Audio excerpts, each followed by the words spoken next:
Next from Jennifer, you already said that you would share how you take care of your strawberries in the spring. Can we expect that? Yes, and that's another video that I've yet to edit, so I should prioritize that one. Actually, I responded to you earlier about that, and yeah, let's get that video done.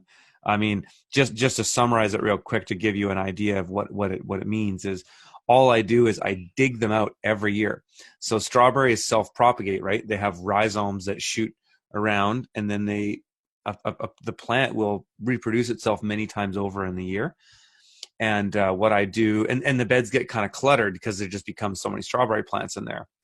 And that's a problem if you have a contained area, because then there's nowhere else for them to go.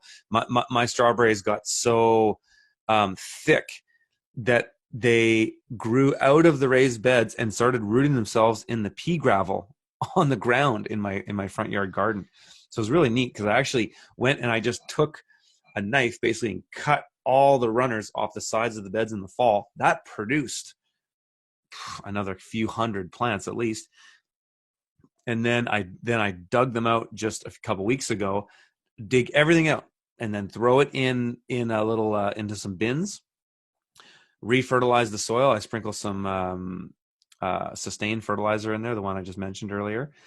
New layer of compost. I just fill the beds. Actually, what I do now is I go a little bit over the top with the beds because they do kind of settle down.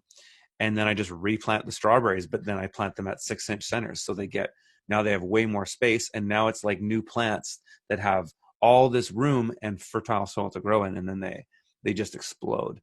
And so I've been doing that for a number of years now, and it works very, very well. Incredible strawberry yields, just absolutely incredible.